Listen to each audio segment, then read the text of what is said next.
बिस्मिल्लाहिर्रहमानिर्रहीम, अस्सलाम वालेकुम। मैं हुसैन इकबाल, हमारा यूट्यूब चैनल देख रहे हैं। मेरे साथ इब्राहिम अब्बासी साहब इलेक्शन कमीशन कवर करते हैं, इस्लामाबाद हाई कोर्ट को कवर करते हैं।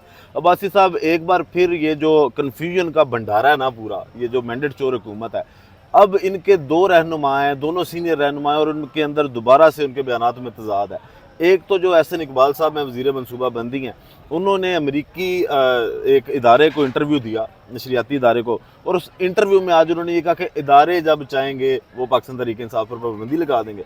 फिर उन्होंने वही बातें 9 मई वाली की कि जी 9 मई अगर अमेरिका में हुआ होता तो पाकिस्तान तहरीक इंसाफ पर वहाँ पर पाबंदी लगी होती। फिर उन्होंने वही बात की कि जनाब पाकिस्तान में इस्तेहकाम जो है वो अदालतें नहीं चाहती कि इस्तेहकाम आए, अदालतों पर वहाँ पर भी बैठ के उन्होंने हमला किया। दूसरी जानब ख्वाजा आसिफ साहब जब इंटरव्यू देते हैं तो ख्वाजा आसिफ साहब ये कहते हैं कि जनाब ये हमारा फैसला है कि पाकिस्तान तहरीक इंसाफ पर पाबंदी लगेगी या नहीं लगेगी। और फिर जब आर्मी के साथ मुज़ाकरात करने की बातें आती हैं कि फ़ौज के साथ मुज़ाकरात करना चाहती है पाकिस्तान तहरीक इंसाफ, तो उसमें भी कन्फ्यूजन है। ये कहते हैं जनाब कि हमसे बात क्यों नहीं करते, आपसे बात कैसे कर लें, आपके पास तो अपना मैंडेट ज़ाती नहीं है, आप 17 सीटों के साथ हुकूमत बना के बैठे हैं। तो ये एतराज़ कि जनाब फ़ौज को अंदर क्यों लेके जाते हैं, ये गैर जो जमहूरी अमल है। तो आप जिस अमल के साथ हुकूमत में आए थे, ये जमहूरी अमल था। देखें, दो तीन चीज़ें बड़ी अहम हैं। पहले अगर हम बात करें एहसन इकबाल साहब की कि जब अदारे चाहेंगे तो उस वक्त तक जो है पाकिस्तान तहरीक इंसाफ पे पाबंदी लगेगी। जी, दो तीन सवालात बड़े अहम हैं। पहले सवालात ये अहम है कि कौन से इदारों की बात कर रहे हैं, कौन सा ऐसा इदारा है, ताकतवर इदारा है सिवाय सुप्रीम कोर्ट के जो किसी सियासी जमात के ऊपर पाबंदी लगा सकता है। सही। कौन सा अदारा जो है वो सबूत प्रोवाइड करेगा कि पाकिस्तान तहरीक इंसाफ जो कि इस वक्त पाकिस्तान की सबसे बड़ी सियासी जमात है, कौमी असम्बली में सबसे बड़ी सियासी जमात है, उसके ऊपर पाबंदी लगाई जाए। और कौन सा ऐसा इदारा है जिसका आप इंतज़ार कर रहे हैं, जो आपको आके बताएगा कि पाकिस्तान तहरीक इंसाफ ने ये गलत काम किया, आप इसके ऊपर पाबंदी लगाई जाए। आप एक हुकूमत में बैठे हुए हैं, आपके पास हुकूमती मशीनरी है, उसको इस्तेमाल करें। अगर पाकिस्तान तहरीक इंसाफ ऐसे मुलव्वस उसके ऊपर पाबंदी लगाएं, आप किसी का इंतज़ार क्यों कर रहे हैं। दूसरी चीज़ ये है कि आप जिस तरह उन्होंने कहा कि अदारे चाहेंगे, अदारे क्यों चाहेंगे। कोई किसी ऐसे इदारे का जो सिविल सुप्रीमेसी के नीचे काम कर सकता हो, उसके पास इख्तियार ही नहीं है कि वो आके किसी सियासी जमात के ऊपर पाबंदी लगाए या फिर उसके ऊपर एडवाइस दे। हुकूमत का यह काम है कि अगर कोई सियासी जमात इसमें मुलव्वस है, किसी को आप बैन करना चाहते हैं, वो रेफरेंस तैयार करके सुप्रीम कोर्ट भेजे, फैसला सुप्रीम कोर्ट ने करता है। वो सिर्फ वाहिद एक अदारा है, सुप्रीम कोर्ट है, जिसको अंदर आप जाके रेफरेंस लेके जा सकते हैं कि फलां जमात के ऊपर पाबंदी लगानी है, वो उसके ऊपर लगाएगी। ऐसे तो इदारे क्यों समझेंगे, आपका काम है कि आपने काबीना से रेफरेंस पास करवाना है, उसके बाद जाना। अब जिस तरह फिर दूसरी चीज़ ये है कि ख्वाजा आसिफ साहब ने कहा कि ये फैसला हमने करना है। अब देखें, आप ये कह रहे हैं ना कि ये इसमें तजाद है, मैं समझता हूँ तजाद नहीं है। उसकी वजह ये है कि एहसन इकबाल साहब ने कहा अदारे कहेंगे, दूसरी तरफ ख्वाजा आसिफ साहब खुद एक अदारा हैं। आप ये देखिए वो आए कैसे, डार थे, जीते कैसे जितवाए। दो इलेक्शंस आप देखें 2018 के अंदर उन्होंने एडमिट किया कि मैंने मैसेज किया व्हाट्सएप के कि मेरी ये हालत है, मुझे जितवाएं, फिर जितवाया गया। इस दफ़ा भी गालिबन इसी तरह हुआ। अब आपका एक जो कठपुतली आपके पास मौजूद है, वो उसको रिप्रेजेंट कर रही है आपकी गवर्नमेंट के अंदर, वो ठीक कह रहा है। जिसको ख्वाजा आसिफ साहब को वहाँ से जो है वो ऑफर आएगी या वहाँ से जो है बताया जाएगा कि आपने ये काम करना, वज़ारत दिफा इनके पास है जी, उसके नीचे तमाम बड़े मिलिट्री एजेंसियाँ और सारे इदारे उनके पास हैं। सही, बिल्कुल ठीक बात की है एहसन इकबाल साहब की जानिब से, क्योंकि जिस वक्त इदारे अपने वजीर को बताएंगे भाई आपने ये काम करना है, जमात के ऊपर पाबंदी लगाएं, उस वक्त वज़ारत दिफा आके बताएगी काबीना के अंदर भाई हमारे पास ये सबूत है, आप इसको पाबंदी लगाएं। देखो वज़ारत दफ़ा के पास ये सारी चीज़ें आ जाएंगी, उस वक्त वो काबीना के अंदर सारा मामला लेके आएगा, काबीना मंजूरी देगी, फिर रेफरेंस बन के सुप्रीम कोर्ट ऑफ पाकिस्तान में जाएगा। एहसन इकबाल की तरफ जाने बात बिल्कुल ठीक है। दूसरी बात जो उनकी तरफ से ये की गई कि अदालतों के ऊपर आप दो तीन चीज़ें समझे, अदालतों के ऊपर इस वक्त चढ़ाई क्यों की जा रही है। आप देखें, जस्टिस उमर अता बंदयाल साहब के खिलाफ इन्होंने तकरीरें की, मैं वहाँ पे मौजूद था, मैंने वो पूरी रैली कवर की, ठीक है। जिस तरीके से गलीज ज़बान जस्टिस उमर अता बंदयाल साहब के बारे में इस्तेमाल की गई, वो ज़बान अगर आप इस्तेमाल करें तो आपको मैं समझता हूँ उसी वक्त कंटेम्प्ट ऑफ कोर्ट हो जाए। उन्होंने इस चीज़ को बर्दाश्त किया, माफ़ किया। दूसरी चीज़ ये कि जो दीगर जजेस के खिलाफ जो बातें की गई, जस्टिस मियां गुल हसन औरंगज़ेब हो गए, इस्लामाबाद हाई कोर्ट के 6 जजेस हो गए, सुप्रीम कोर्ट के कुछ जजेस हैं, मंसूर अली शाह हो गए, मुनीब अख्तर हो गए, अतर मुनिल्लाह आयशा, कई इस तरह के जजेस हैं जिन्होंने ख़ास तौर पर वो 8 जजेस जिन्होंने फैसले किए मखसूस वाला फैसला दिया, 12 जुलाई को। उनके खिलाफ इन्होंने जो बातें की। दूसरा जो साबिक chief justice Lahore high court ने शिदात मलिक साहब, उनके खिलाफ जिस तरह की कंपेन चली, इनके ऑफिशियल अकाउंट से चीज़ें चली, उसको मरियम नवाज ने बाद कोर्ट किया या उनके ऑफिशियल मरियम नवाज की तरफ से उन अकाउंट को फॉलो किया गया, ज़मीर फरोश कहा गया जजों को, ज़मीर फरोश कहा गया। अब देखें उनके खिलाफ तो कोई कार्रवाई नहीं हुई। अब ये देखें दो तीन बड़ी अहम चीज़ें हैं, इनके खिलाफ इन्होंने बातें की, कोई रिएक्शन नहीं आया। काजी साहब के खिलाफ एक फतवा दिया गया, वो गैर कानूनी, गैर आईनी, नाकाबिले बर्दाश्त फतवा है। वो मैं भी कहता हूँ, किसी को कोई हक नहीं है किसी को फांसी की धमकी दे, कत्ल की धमकी दे, उसको फ़ौरन सजा मिलनी चाहिए। वहाँ पे आपने रिएक्शन कर दिया, बहुत अच्छी बात, आपने FIR दर्ज कर दी।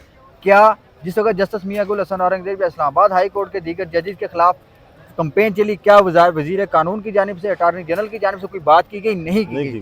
जस्टिस मियां गुल हसन औरंगजेब की तरफ से भरी अदालत के अंदर कंटेम्प्ट ऑफ कोर्ट का जो इशू था, जस्टिस तारक महमूद जहांगीरी साहब वाला नोटिस जो उन्होंने लिया था, उसके ऊपर उन्होंने कहा कि आपकी तरफ से वजारत कानून की जानिब से और साथ में जो अटॉर्नी जनरल ऑफ पाकिस्तान की जानिब से कोई लफ्ज़ से नहीं बोला गया, कोई प्रेस कॉन्फ्रेंस नहीं की गई, ये बुनियादी तौर पर मुनाफिकत थी। अब जो फैसले जब गैर आइनी का आप काम कर रहे हो, आपको अदालतें तहफ़्फ़ुज़ ना दें, आप अदालतों को कहते हैं कि आप आइन री राइट कर रहे हैं जी। बिल्कुल पाकिस्तान मुस्लिम लीग नून का ये हिस्ट्री रही है उनकी। तो जब भी बात करते हैं अदलिया के खिलाफ बात करते हैं, अगर उनके खिलाफ फैसले आना शुरू कर दें, नवाज शरीफ साहब को बायोमेट्रिक की तस्दीक करने के लिए सहूलत फराम की गई इस्लामाबाद एयरपोर्ट के ऊपर, इमरान खान को घर से उठा के बुला के यहाँ पे इस्लामाबाद हाई कोर्ट में धक्के खाए गए, उसका इनको नहीं पता, इनको किस तरीके से प्रोवाइड किया गया। इनकी ऑडियो लीक्स हुई मुख्तलिफ जजेस के साथ। ये बुनियादी तौर पे अदलिया को प्रेशराइज करने की कोशिश कर रहे हैं, ये सेकेंडलाइज करने की कोशिश कर रहे हैं जस्टिस मंसूर अली शाह साहब को, कि वो जिस वक्त आएंगे उनका पर्सनैलिटी को, उनके सारे एक कंडक्ट को इस तरह स्कैंडलाइज कर दिया जाए कि उनके लिए मुश्किल हो उस चीफ जस्टिस बनने के बाद अपने आप को सर्वाइव करना, फैसले देना, ताकि उनके जिस वक्त स्कैंडलाइज कर दिया जाता है किसी जज को, किसी शख्स को, उसके बाद उसके जो फैसले आते हैं ऑटोमेटिकली उसके ऊपर जो अवाम की राय बनती है वो कंट्रडिक्शन होती है उसके अंदर कि ये मुतनाज़िया फैसले हैं, फलां जज ने उसका माजी ऐसे रहा है। ये चीज़ें बुनियादी तौर पर ये एक बयानिया बनाने की कोशिश है जो मंसूर अली शाह को प्रेशराइज करेगी, अदलिया को प्रेशराइज करने की कोशिश है। मेरे ख्याल में इसमें कोई फ़र्क नहीं पड़ेगा। और दूसरा जो दूसरे ख्वाजा आसिफ साहब हैं, ख्वाजा आसिफ साहब जो है ना वो पार्लियामेंट का इस्तेमाल करेंगे, जिस वक्त जजेस के ऊपर उन्होंने बात करनी होगी, सारे नून लीग आप उनके पास इख्तियार है।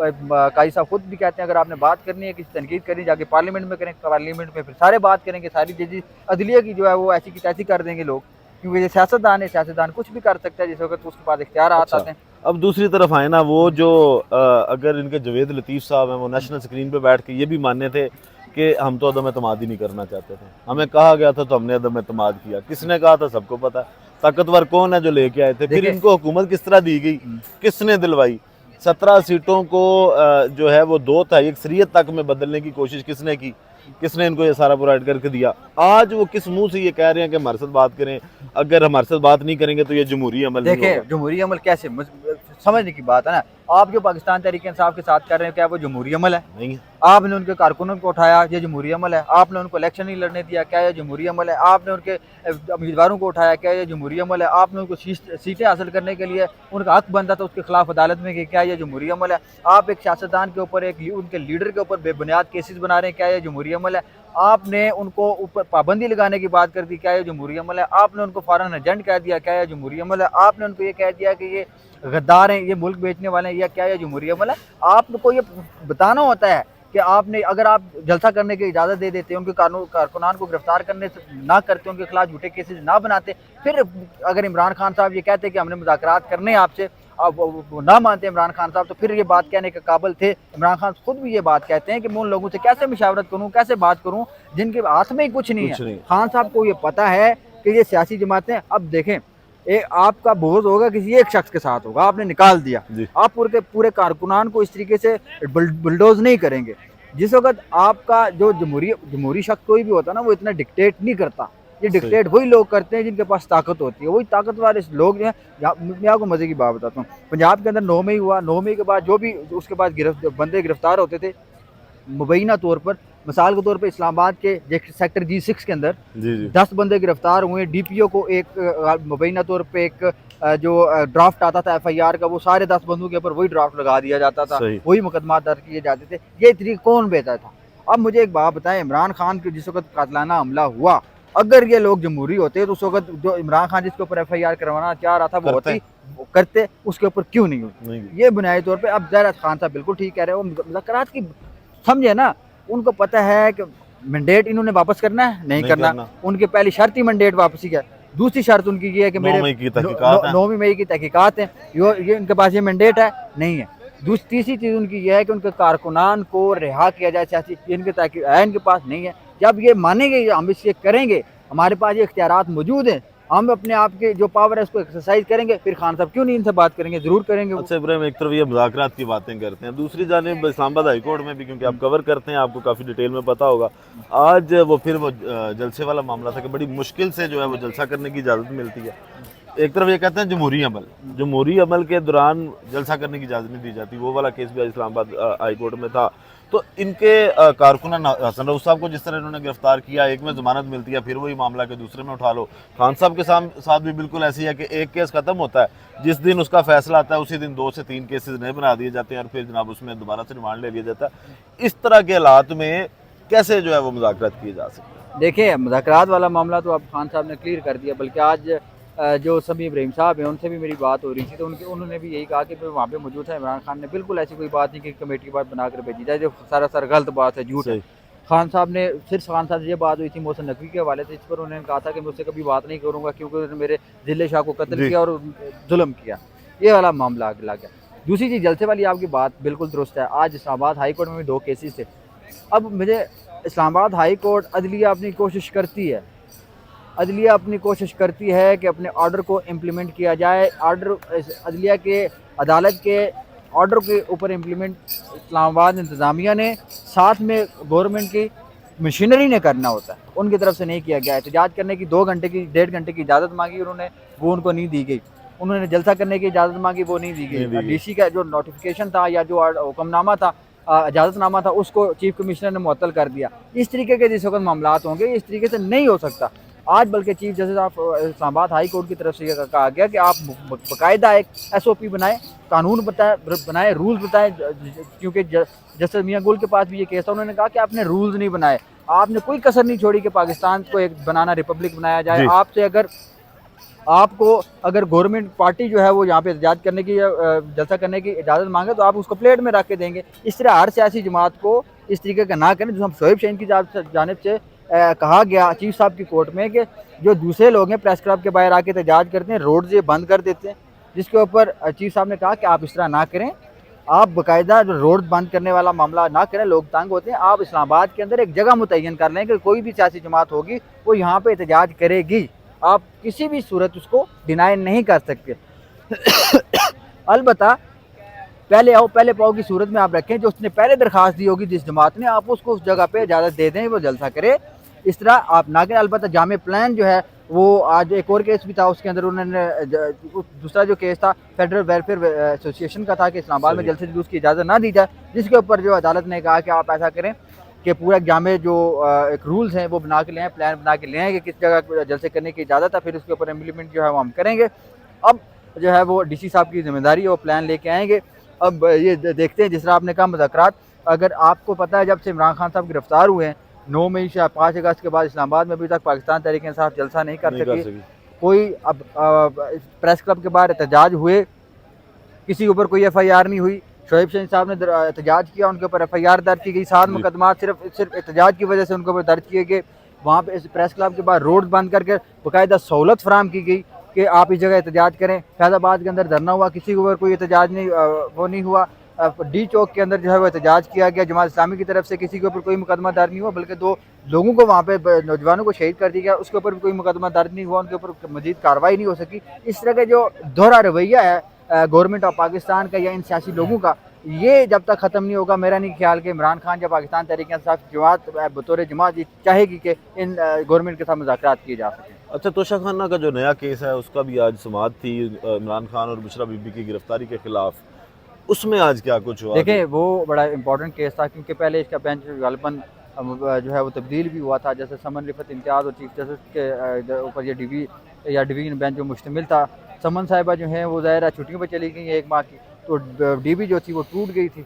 अब या इसके 2 ही हल थे, या ये था कि बेंच को तब्दील कर दिया जाए, चीफ साहब अपने साथ बैठा लें किसी को, लेकिन जो एक टाइम पीरियड के लिए इस्लाम हाई कोर्ट के अंदर ये होता है कि जो डीबी बनती है, डिवीजन बेंच बनता है, वो उसका रोस्टर होता है, रोस्टर के मुताबिक चला जाता है। सही। अब क्योंकि मैं समझता हूँ ये चीफ साहब की बड़ी मेहरबानी है कि उन्होंने केस डिले नहीं किया, उन्होंने इंतज़ार नहीं किया कि एक वहाँ जो है वो जस्टिस समन रिफत इम्तियाज़ साहब इंतज़ार करें, उनका इंतज़ार किया जाए, वो आएँ दोबारा इस केस को सुने। इस वजह से उन्होंने जो है नई जो पहले से डीबी बनी हुई थी, ये केस जो है उन्होंने रेफ़र कर दिया है। आज जो है नैब को नोटिस हुए हैं, इंतज़ार पंजोथा जो थे वो वकील बतौर इमरान खान और बुशरा बीवी के वकील पेश हुए। तैयारी कोई ख़ास उनको थी नहीं।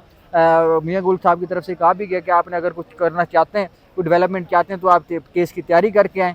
इस तरह नहीं चलेगा, आप रिस्की जो है वो काम कर रहे हैं। पहले भी आपने कहा है, पंजोथा साहब से उन्होंने कहा कि आपने कहा है कि हमने नैब इंक्वायरी में फुल पार्टिसिपेट किया है। अगर नैब ने आके यहाँ पे बोल दिया कि आपने पार्टिसिपेट नहीं किया, तो फिर इसके कंसिक्वेंसेस हो गए, आपको खमियाजा भुगतना पड़ेगा। नैब के लिए 8 तारीख के लिए जो है वो नैब को नोटिस जारी कर दिया है। नैब ने आके 8 तारीख को अपना जवाब जमा कराना है। बहुत शुक्रिया इब्राहिम आपके वक्त का। वीडियो का इख्तिताम करते हैं दुआ के साथ कि अल्लाह ताला पाकिस्तान में अपनी रहमत नाज़िल करे। पाकिस्तान जिंदाबाद।